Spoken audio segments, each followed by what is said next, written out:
Hi, I'm Brien Lundin. I'm at the Metals Investor Forum, and I'm talking with Derek Iwanaka of First Mining Gold. Now, I have to be careful to say that because for a long time, relatively long time in this industry, it was First Mining Finance, a company that was created by Keith Neumeyer as a really kind of a proven concept in the junior sector at the bottom of the markets, but a new twist that Keith brought to it. At the bottom of the market, going out and acquiring really large-scale, high-quality gold resources that other companies couldn't advance.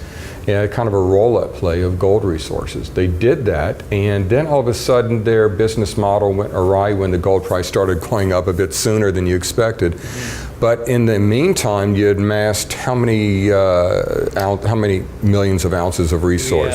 Right now we have 7 million in the measured and indicated categories, and then we have another 5 million ounces in inferred category. Wow. So that's probably going to get revised. We have a new resource estimate coming for Golden.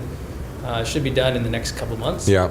And then from there, we'll see what the resources are. So millions of ounces of gold that they acquired at the bottom of the market, and now that the gold price is going up, the focus is kind of shifting for the company, and you're actually advancing these resources.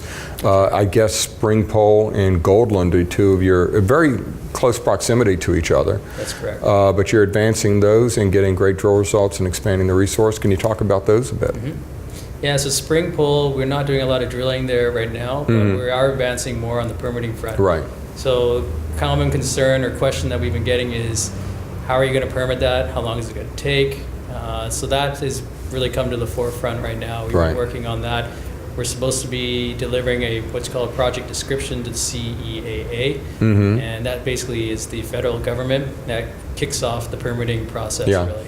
So that gets started hopefully in the next few weeks here. And then on Golden, we are doing some drilling, as you mentioned. And we did 100 holes last year. We've done, or we should be doing another 40 holes this year. And then we'll have a new resource estimate that's, right now we're projecting it to be done by the end of this quarter. So really, that's soon. So we're talking with these two projects, really large-scale resources, aren't we? Yeah, well, between Springpole, that's close to 5 million ounces if you added the measured, indicated, and inferred.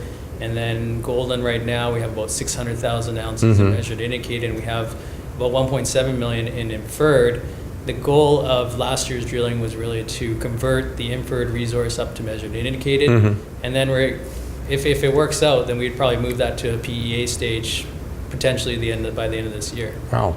Really quickly advancing them. You know, what I was saying in my presentation today is that with the gold price recovering and what looks to be a nice rally this year, what happens typically is those companies with large proven resources at whatever stage, but they're proven resources, they tend to be the first to move in a metals price rally.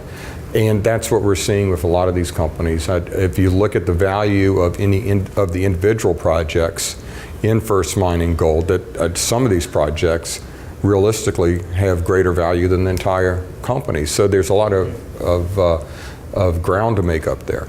But what's interesting to me about First Mining is that not only because you have this large resource, not only will you advance as the gold price advances, but you're also taking those projects and moving them along the development curve, the value creation curve, where you're going to get a higher multiple per ounce.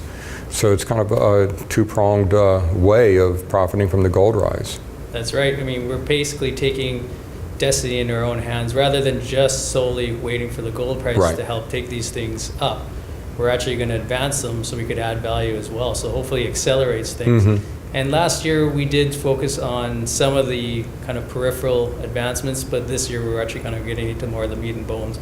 The permitting stage, which is really important for Springpole, because there has been questions about whether we can get that. So we want to put that to rest. And so we're working on the permitting there. And then Golden, the initial resource that was put out last year was decent, but most of the resource was actually in the inferred category, which is why we want to convert that up into measured indicated. So really some important catalysts, and at Goldland drill results and a new resource estimate. So big news coming up.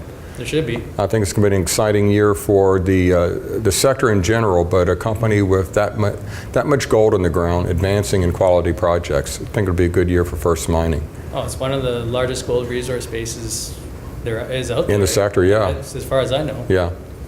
Well, Derek, thank you so much for visiting with us. I appreciate the Thanks, Brian. update. Well, thank you very much.